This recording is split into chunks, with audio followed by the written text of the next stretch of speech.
Buenas tardes. Comenzamos con esta conferencia de las consideraciones artísticas de los hitos devocionales de las fiestas de Mayo de los Realejos. Para mí, pues,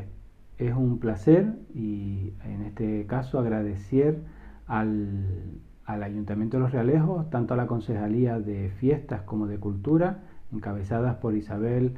Socorro como por José David Cabrera, permitirme participar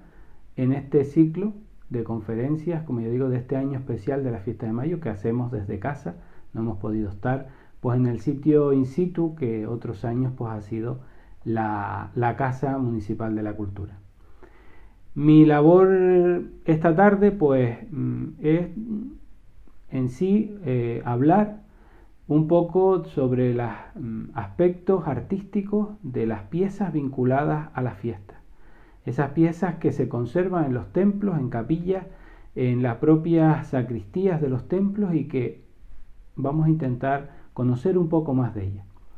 Antes de que yo pues, comenzara con todo este trabajo de investigación, que en sí es mi profesión como historiador del arte, pues otros nos precedieron. Yo creo que es justo y necesario dar ese reconocimiento a aquellos que desde los años 50 empezaron a trabajar y a investigar sobre la historia y el patrimonio del municipio de Los Realejos. En primer lugar, yo creo que a todos nos viene a la mente la figura del recordado don Guillermo Camacho y Pérez Galdós. Él, en los años 50,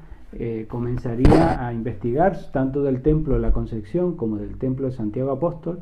y eso quedó reflejado en dos sendos artículos publicados en revistas especializadas de las islas, y que luego, en el año 83, el Ayuntamiento de Los Realejos tuvo a bien publicar en este libro Iglesias de la Concepción y Santiago Apóstol, que yo creo que es un referente para conocer el patrimonio de la localidad.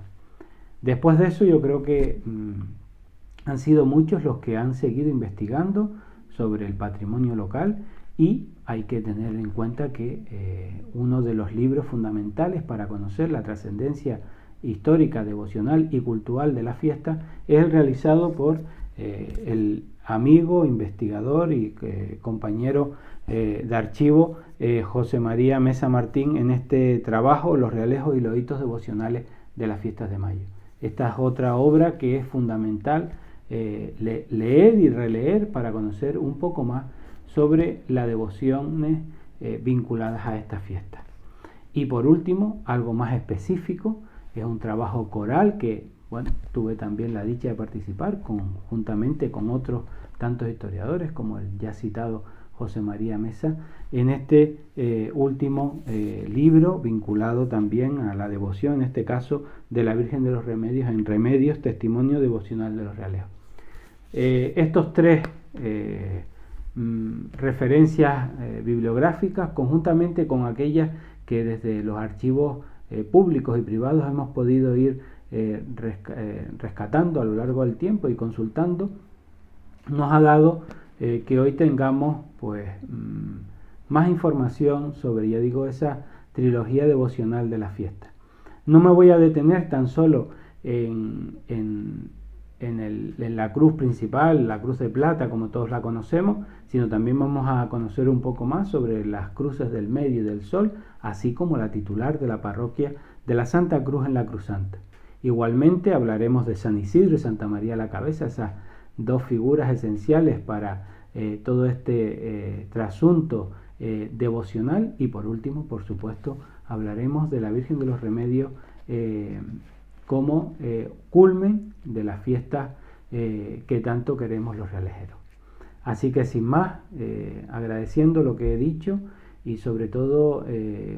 con todos mis respetos a aquellos que nos han precedido en la investigación, espero que esta presentación que ahora comenzamos pues sea al agrado de todos y por lo menos, que esa es la intención, conozcan un poco más del patrimonio de nuestro pueblo. Muchas gracias.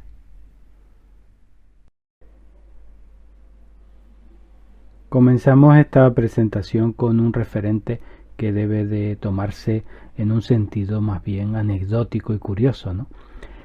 La cruz pequeña, la cruz de altar, la cruz de mano que conserva el templo del apóstol Santiago del Realejo Alto, es una de las piezas que también podemos estar vinculadas en menor medida a las fiestas, pero que también pues esa tradición oral nos ha dicho que dentro de ella se conserva fragmentos de aquella cruz que en la primavera de 1496 presidiera el altar de una misa, una celebración en campaña donde tuvo lugar la rendición de los Menceyes. Ahí está, ahí queda, y la constancia documental, pues sabemos de ella que fue realizada en 1676, siguiendo, pues utilizando algunas piezas de otras, en este caso de una cruz antigua, pues fue refundida, y se cree que esta pieza de plata calada, realizada en filigrana, como así se decía, pero que en realidad es plata calada, fue labrada por un platero, seguramente se cree que sea él, Juan Ignacio Estrada, que trabajó para el templo en aquellos años. Bien, es verdad que esa tradición pues ha quedado ahí, la tradición de que dentro se conserven piezas o trozos de esa cruz de madera de la conquista, pues está englobada en un hilo de misterio también, de tradición oral, y que bueno, ahí queda, y que se conserva en el templo como una estuche de cruz relicario, también podemos hablar en esos términos. Pero sí es verdad que la principal, la cruz que preside pues el día 3 de mayo, el día de la festividad de la Santa Cruz, pues es una pieza un poco posterior,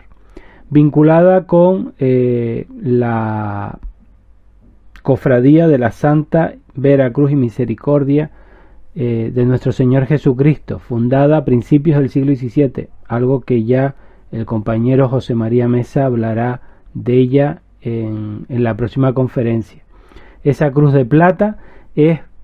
ya digo, posterior. Seguramente las funciones de la invención de la cruz fueron realizadas con otra cruz, en este caso de madera, y que con el paso de los años se fue cubriendo con planchas de plata. De ella sabemos que es en 1765 cuando se termina de platear lo que es la cruz en sí. Esa cruz está pues realizada, tiene como ya digo, en planchas de plata, tiene un alma de madera interior, que sería esa antigua cruz que procesionaba durante el siglo XVIII posiblemente, pero que al final en esa ya mitad de siglo se empieza a cubrir de plata, como así aparecen en algunos testimonios documentales, y es en el año de 1765 cuando se termina de cubrir. Es una cruz singular, es una cruz tetralobulada, esa forma así como de pequeñas cornisas que forman los dos travesaños, el vertical y el horizontal, el INRI en la parte superior,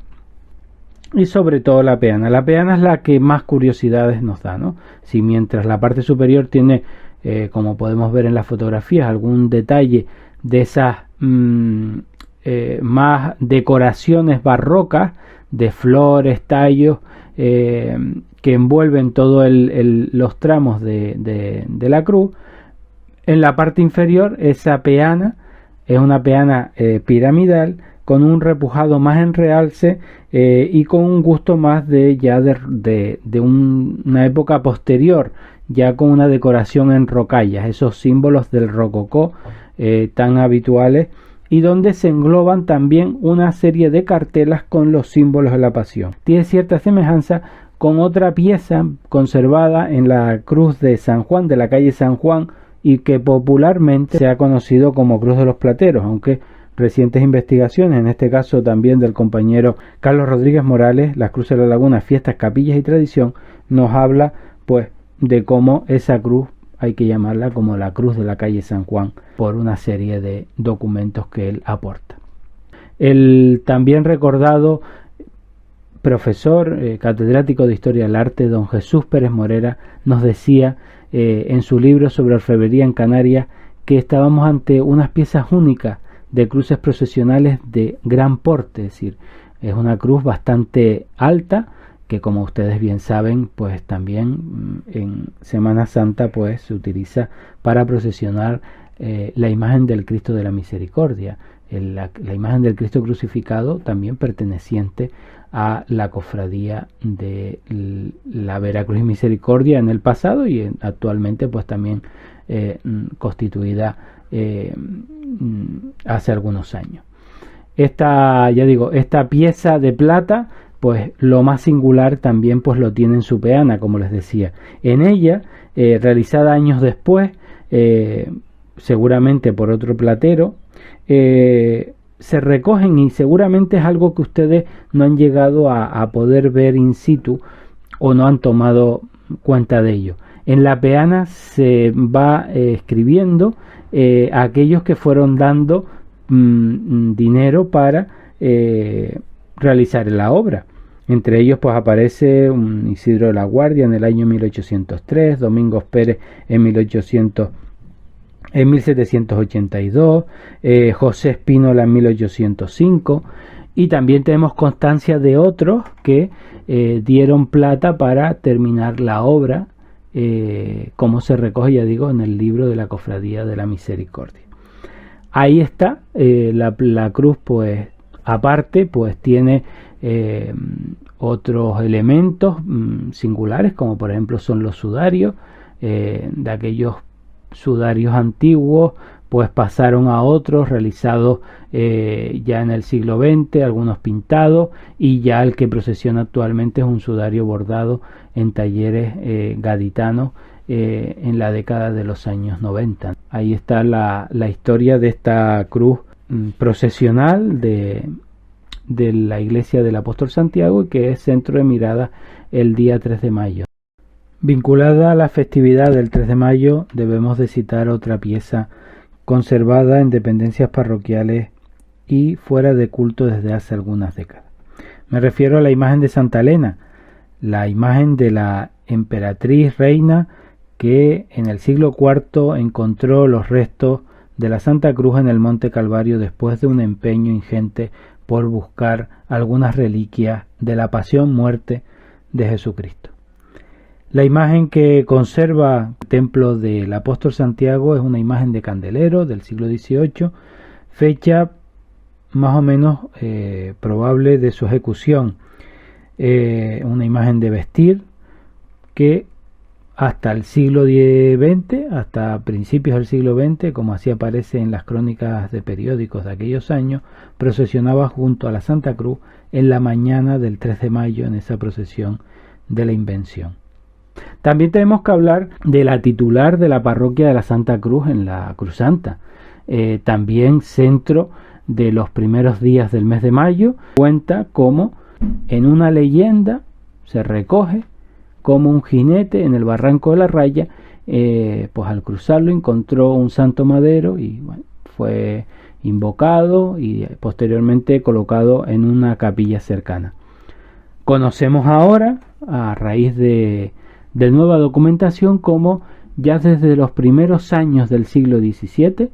desde muy temprana fecha, yo particularmente creo que es anterior, posiblemente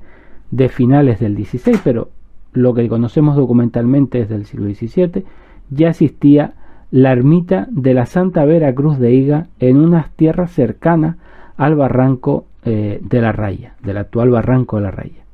en la zona de la Punta. Ese fue el origen primigenio del núcleo actual de la Cruz Santa. Posteriormente, y como también se sabe en la documentación, en el siglo XVIII, por problemas de ruina de la ermita, las malas comunicaciones, etcétera, los vecinos, conjuntamente con el beneficio del Realejo de Arriba y con por supuesto el permiso del obispo, en este caso de Canarias, concede terreno para construir, un terreno que había dado ya un vecino, Juan del Castillo, concede para construir la nueva ermita en el actual emplazamiento que hoy la conocemos. Y allí fue colocada esa antigua cruz que, cuenta la tradición, fue la encontrada por el jinete. La cruz que hoy vemos es una cruz que tiene ese cubrimiento en estuche con láminas de níquel y que posiblemente fuera realizada por el platero Fernández Trujillo, posiblemente porque documentalmente no hemos encontrado actualmente nada, a principios seguramente del siglo XX, finales del XIX o principios del XX. Y ahí está, esa otra enseña de estas fiestas de mayo que conjuntamente con las que vamos a explicar ahora, yo creo que cerramos este primer capítulo sobre la Santa Cruz. Y me refiero tanto a la cruz de la capilla de la calle del Sol como la cruz de la capilla de la calle del Medio.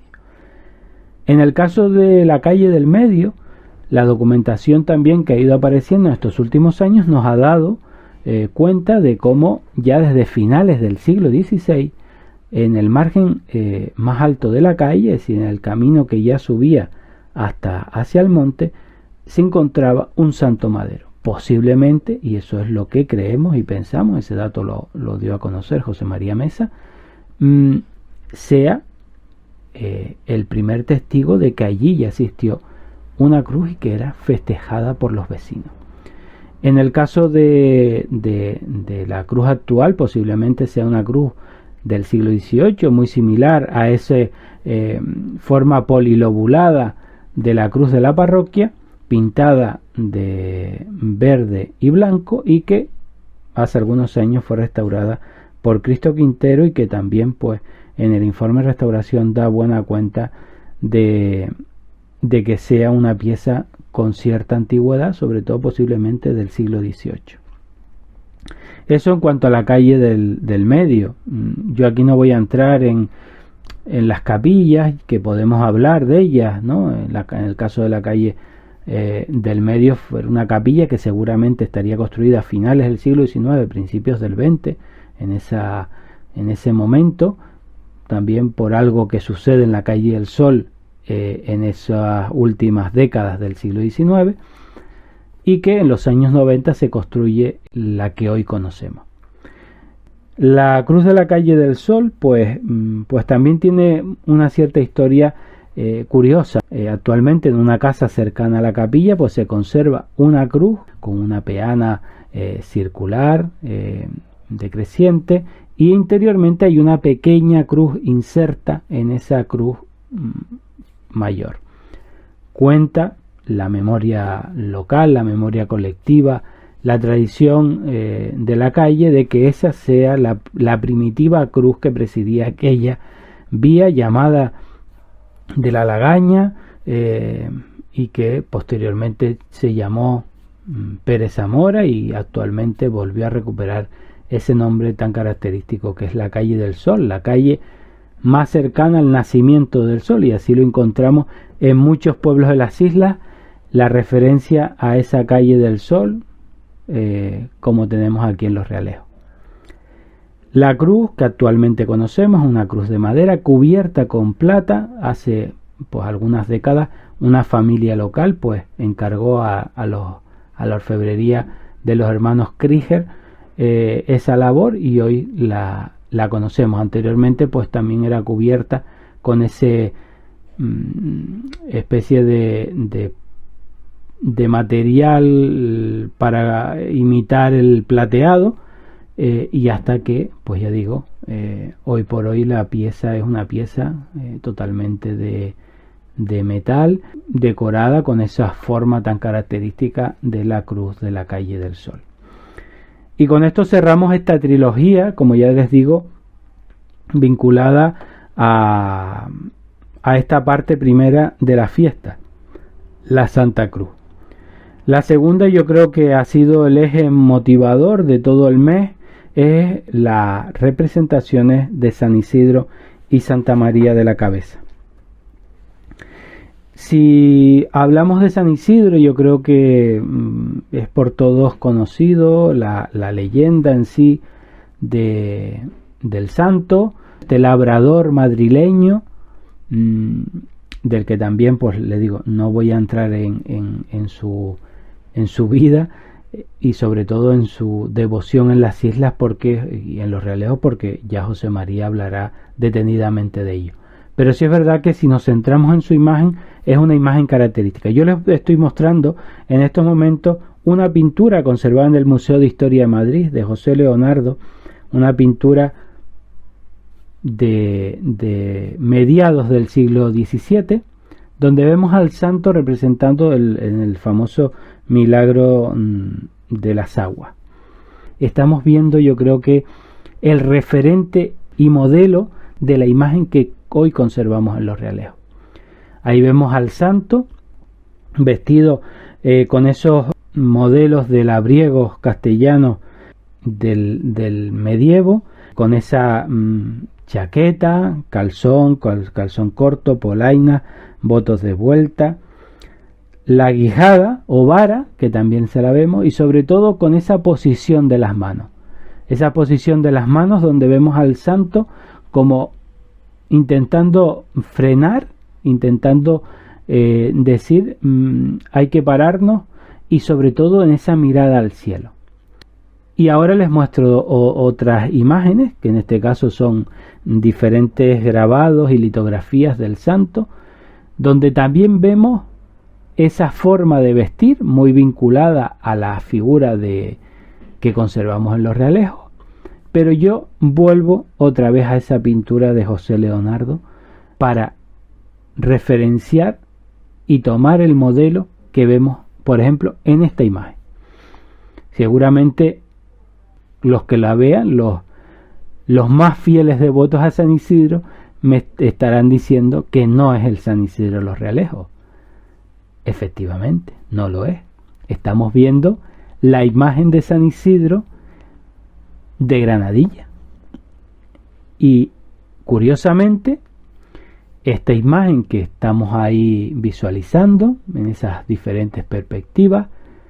pues estamos ante uno de los pocos casos de imágenes mellizas que conservamos en Canarias. Y es más curiosa la historia. Esta imagen fue colocada en una ermita fundada por Lucas Rodríguez del Castillo y sus hermanos en el pago de Chuchurrumbache, el actual núcleo de San Isidro en el municipio de Granadilla, con la intención de que los labradores de aquellas zonas de la costa pudieran gozar y tener el oficio divino, ¿no? Es decir, pudieran tener alcanzadas sus gracias divinas en un lugar de culto. Y así fue cuando se construyó la pequeña ermita de San Isidro. Hoy pues hay una parroquia aledaña a escasos metros de allí, pero ahí se conserva esta querida imagen de San Isidro, que ya les digo, a pesar de mínimas diferencias, sobre todo el tema de la policromía, podemos estar hablando de que son dos imágenes casi gemelas. Pero nos vamos a los realejos. Bueno, decirles que para que se queden con la fecha, esa intención es de 1675, la de la fundación del sur. Si nos vamos a los realejos, el mayordomo del templo, Marcos Martínez Carranza, un 9 de agosto de 1676, es decir, un año después, coloca una imagen que había hecho a su costa, un bulto de imagen que había hecho a su costa en la iglesia del apóstol Santiago del Realejo de Arriba, de donde era mayordomo. Ahí tenemos a nuestro San Isidro entronizado desde 1676. Y desde aquella época serán los labradores y los ganaderos de la comarca los que empiecen a cambiar el patronazgo de San Benito por San Isidro, y San Isidro empieza a convertirse en un referente vital como protector de los campos y los ganados, no solo en los realejos, sino en toda la comarca y posteriormente en toda la isla. Y ahí lo vemos vestido, pues como ya les digo, con esas indumentarias propias de los labriegos castellanos, con algunas, como les decía antes, algunas diferencias de la imagen conservada en el sur de la isla. Y hay que decir también que la imagen había sufrido ya una intervención en el siglo XIX por parte de Nicolás Perdigón, que pues en parte había transformado algo la imagen, ¿no? Sobre todo su fisonomía en el rostro, el color de sus vestidos, etcétera, etcétera. en los años 80 conllevó a su restauración por parte de Ezequiel de León, y con ello pues se recuperó en sí tanto la policromía como esos rasgos fisonómicos que había perdido. Lo que todavía estamos en la duda, aunque creemos que posiblemente sea de la época, es sobre ese elemento que está a sus pies, el ángel con la yunta del ganado. En el caso de San Isidro de Granadilla no lo conserva, y en el caso de los Realejos pues ahí se coloca. Posiblemente, y eso es una teoría que yo he comentado y que mantengo, sea una intervención de Perdigón y sea ahí colocada pues para darle esa vinculación más ganadera al santo que ya desde casi su llegada pues tiene. Bien, es verdad que es otro momento de su vida y de su iconografía. En el caso de la figura de los Realejos y en el caso de la figura de Granadilla estaríamos hablando de otro momento, como decíamos antes, el milagro del agua. Aquí estamos hablando de esa vinculación iconográfica también con sus trabajos en el campo. Otra figura, y como les decía antes, la figura de su esposa, María Toribia, posteriormente llamada Santa María de la Cabeza. Es una imagen que, aunque creíamos que era más reciente, ya en un inventario parroquial de 1870 aparece inventariada. Si es verdad que en 1944 José María Perdigón la restaura y seguramente sea el que la aplique todo la indumentaria con la que hoy la conocemos. Esos paños, ese manto blanco con ribete dorado, el pañuelo que se entrecruza sobre el pecho, todo el caje, ya que tiene elementos de telas, las llamadas técnicas de telas encoladas. Posiblemente la antigua imagen sea la que se conserva a nivel escultórico interiormente y que pues esos aditamentos sean los aplicados por José María Perdigón. En sus manos pues lleva dos elementos: la alcusa de aceite para la lámpara de la Virgen de la ermita de Nuestra Señora de la Piedad de Torrelaguna, donde era pues encargada, protectora, a ese santuario se encomendaba ella a cuidarlo y demás, llevaba ese aceite, y por otro lado el hacha o la tea encendida para en sí tener mantenida esa lámpara continua de aceite de la Virgen de la Piedad. Terminamos con la pieza artística que cierra el mes y que pues también ha sido la más estudiada también en estos últimos años, como les dije al principio, en ese libro Remedios, Testimonio Devocional de los Realejos, porque en sí su llegada tan solo está recogida de manera documental, no hay más referencias. Algunas suposiciones de aquel momento pues plantearon su hechura fuera de aquí, pero sí es verdad que los recientes trabajos, sobre todo el correspondiente en ese libro al amigo y compañero Juan Alejandro Lorenzo Lima, yo creo que es vital para definir ya esta escultura, la de Nuestra Señora de los Remedios, a la obra de Fernando Esteves, de ese escultor orotavense que destacó en el siglo XIX por una producción que puede decirse que estamos ante uno de los mejores escultores que trabajaron en España en aquel momento. La imagen, como ya les decía, llega la actual imagen, ya que no voy a entrar en esa historia devocional que José María ya les comentará. La actual imagen llega en 1817. En el libro de Fundaciones dice: el 8 de septiembre de este año de 1817 se celebró en esta parroquia del apóstol Santiago de este lugar del Realejo arriba la colocación de la nueva imagen de Nuestra Señora de los Remedios, la que el día antes por la tarde se había traído con todo aparato de la ermita de San Benito a la dicha parroquia, con mucho concurso de personas, así como de este lugar como de los inmediatos, con asistencia del venerable beneficiado, capellanes del Realejo Bajo y de esta parroquia, comunidad franciscana y hermandades. Se hizo todo el oficio y la misa al venerable, y sigue diciendo quién celebraba esa fiesta. Una imagen que viene a tener una justificación de su llegada y que podríamos buscarla años antes. En 1794, el obispo Antonio Tavira Almazán, al llegar al templo del apóstol Santiago en visita pastoral, una de las disposiciones que manda y ordena es que desaparezcan de todas las naves del templo aquellas imágenes de Mariana y que solamente permanezca una, la Virgen de los Remedios, por ser la de mayor devoción. Además, hay que decir que en esta visita indica también el obispo que se haga una imagen de bulto dentro de esos pensamientos ilustrados que este obispo tanto destacó, pues quería que la imagen fuera una imagen de culto y que se eliminaran todos esos aditamentos barrocos que ya habían quedado obsoletos según el pensamiento de aquel momento. Ya les digo que estamos hablando de 1794. Tuvieron que pasar 2 décadas para que en 1817 se encargara una nueva obra. ¿Cómo podemos considerar esta nueva obra dentro de ese nuevo lenguaje de la época, de ese siglo XIX? Estamos hablando de una obra de gusto moderno, una obra que encarna los ideales más preclaros del neoclasicismo, una obra donde muestra una belleza magistral, con esa ligera torsión del rostro que se dirige, pues ya digo, al divino infante, y estamos hablando de una obra de suma perfección. Si a esa imagen le pudiéramos ahora en esta fotografía que estamos mostrando quitarle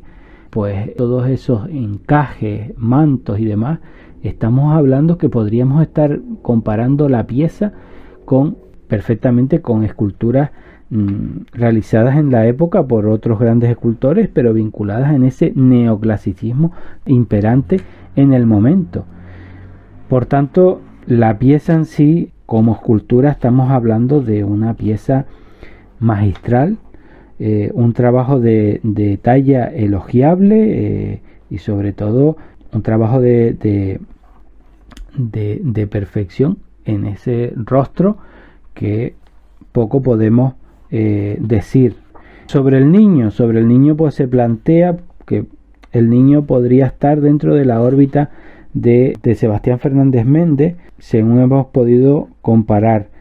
Una Virgen de los Remedios que viene también a ser modelo, o sirve su escultura para piezas posteriores y sobre todo de escultores más recientes, como el recordado Ezequiel de León, ¿no? Pero aquí vuelvo a incidir en la insistencia de tener una pieza clave dentro de la imaginería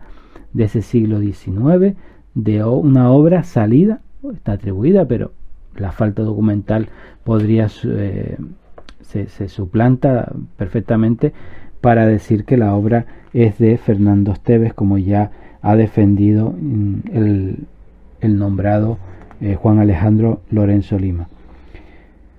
Y ahí queda este último hito devocional de la fiesta, Nuestra Señora de los Remedios, que procesiona cada lunes posterior a la romería, y que, les decía al principio, esta conferencia sea una pequeña introducción a lo que conoceremos y que ha estudiado durante muchos años el compañero José María Mesa en esa siguiente conferencia. Muchas gracias, buenas tardes.